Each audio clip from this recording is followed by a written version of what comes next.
dans une, dans une paix avec un bourreau potentiel à côté de toi. Dans le couple d'ailleurs, lorsque nous célébrons, hier on a célébré le mariage et j'ai touché ce mot-là aussi, en disant que normalement, dans la pensée de Dieu, le couple marié, le mari et son épouse, c'est l'environnement dans lequel le conjoint doit se sentir le plus en sécurité possible. Or, beaucoup de conjoints ne sont pas en sécurité parce que l'autre ne cesse de les accuser. L'autre ne cesse de les condamner. Toute condamnation n'est que la conséquence d'une accusation. Et l'accusateur, il n'y en a qu'un seul. On dit l'accusateur de nos frères, c'est Satan. Or, dans beaucoup de couples, Satan a trouvé sa place. Pourquoi? Trop d'accusations. Tu as fait ci, tu as fait ça, tu n'as pas fait ci, tu n'as pas fait ça, tu es comme ci, tu es comme ça, tu n'es pas comme ci, tu n'es pas comme ça. L'accusation. Et là où il y a accusation, il y a forcément condamnation. Et il ne peut pas y avoir de paix ou de joie là où il y a condamnation. Quel est un condamné qui est dans la joie? Trouve-le-moi. Il n'y a pas de condamné joyeux. La condamnation vient avec son lot d'humiliation, de tristesse, de damnation, de tout ce que tu veux. Mais pas de joie ni de paix. Là où il y a accusation, il y a agressivité, il y a une agression constante. Et si tu as la conscience de la condamnation, tu verras en Dieu quelqu'un qui t'accuse constamment. Tu n'as pas assez bien fait ci, tu n'as pas assez bien fait ça. Au fait, cette voix que tu entends et que tu acceptes, ce n'est pas la voix de l'esprit. C'est la voix de l'accusateur. Laisse-moi te dire, le Saint-Esprit ne t'accusera jamais. Le Saint-Esprit n'accuse pas. À chaque fois que tu entends la voix, tu n'es pas assez bien. Pourquoi tu as fait ça? Comment tu as fait ceci? Mais vraiment, je suis déçu de toi. Je te dis, discerne. Hein? Oh, certains se croient spirituels en disant, non, le Seigneur m'a repris. Mais le Seigneur reprend avec amour. Le Seigneur ne te reprend, écoute-moi, le Seigneur ne te reprendra jamais pour t'écraser. Ça, c'est pas Dieu. Dis-moi un bon amen. Ah oui, ça c'est pas Dieu. Hein?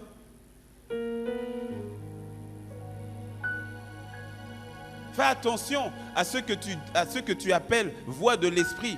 Ne la confonds pas avec la voix de l'accusateur. J'ai déjà donné ce témoignage à l'époque où j'étais responsable des jeunes à l'église où j'étais avant. Et j'étais co-responsable des jeunes. Et j'avais décrété, on va faire un jour de jeûne.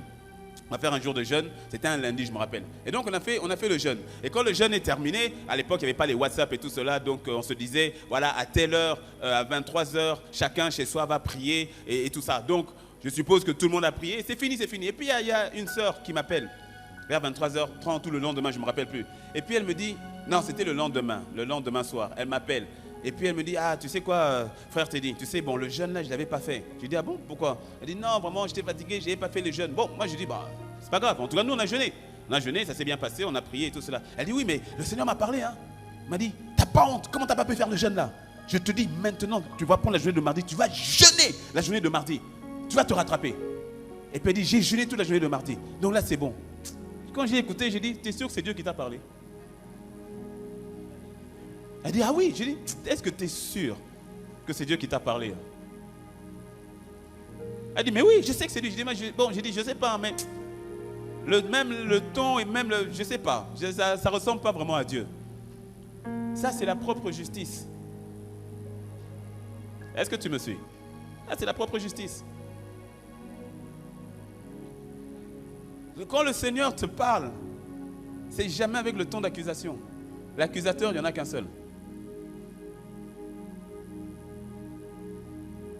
Dis-moi un bon amen.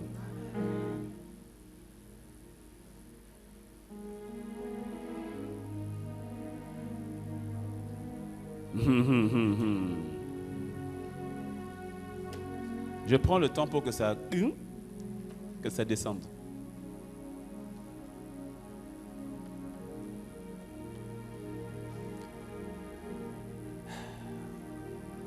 Mais regarde, mais comme je le dis, même que ce soit dans le couple ou bien même en amitié,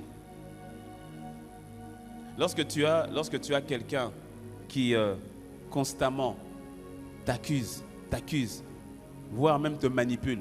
Ça, ce sont des relations toxiques. Il faut sortir de là. Hein. Oui, non, je dis la vérité, il faut sortir de là. Quelqu'un qui t'accuse, qui te culpabilise, qui te culpabilise. Il faut sortir de là. Bon, si tu es marié, il faut prier. Ne me fais pas dire ce que je n'ai pas dit. Si tu es marié, on va prier. Ah oui, donc tu ne vas pas sortir comme ça, non, on va prier. Mais si tu es fiancé, ne rentre pas. Oh, je te dis, si tu es fiancé, ne rentre pas dans une relation où l'autre te culpabilise tout le temps. C'est à cause de toi si je t'ai giflé. Hein? Quoi? Mais oui, tu m'as mis en colère. Tu m'as mis en colère. Donc tu n'aurais pas dû mettre en colère parce que tu m'as mis en colère, je t'ai giflé. C'est ta faute. Makato brosoto yebose. Est-ce que tu me suis? Photographe, assieds-toi. Tu as pris trop de photos. C'est bon, assieds-toi. C'est à cause de toi. C'est à cause de toi. Tu as fait ci, tu as fait ça. Je me suis énervé. Tu n'allais pas mettre comme ça. Tu me connais, non? Quand tu parles comme ça, je me mets en colère. Quelle manipulation.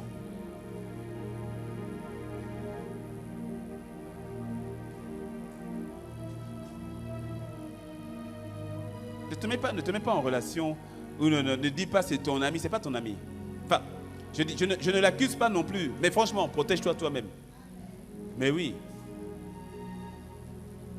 Et si vous n'êtes pas encore marié, elle agit comme ça.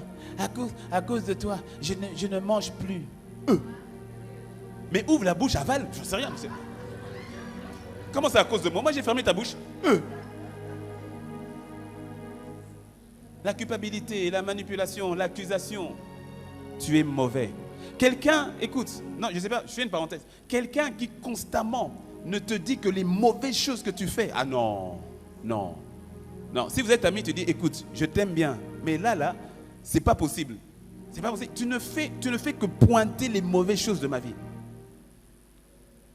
Tu ne fais que pointer mes faiblesses. Non seulement tu les pointes, et c'est pas les pointer du genre je vais t'aider, non, tu les pointes et tu m'enfonces dans mes faiblesses. Et c'est ce qui détruit la plupart des couples. Tu sais que ton mari a telle faiblesse et tu viens et tu l'accuses, en espérant qu'il va changer. Il ne changera pas. Certains d'entre nous, nous avons développé cela, parce que rappelle-toi, lorsqu'on avait vu les différents types de pères, on a parlé aussi du père accusateur. Le père accusateur, c'est celui qui va toujours pointer ce que tu fais de mal. Mais il pointe, souvent il fait ça pour t'aider à mieux faire, mais ça ne t'aide pas. Ça ne fait que t'enfoncer. Ça ne fait que te culpabiliser. Et c'est ainsi que beaucoup, au fait, sont arrivés, marchent dans la vie, mais avec le visage de culpabilité, avec le manteau de la condamnation.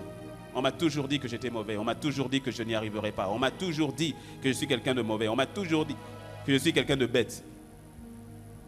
On m'a toujours accusé, sans compter les fois où on t'accuse pour des choses que tu n'as pas faites. Si bien que tu en arrives à dire, peut-être que je l'ai fait, je ne savais même pas que je l'ai fait.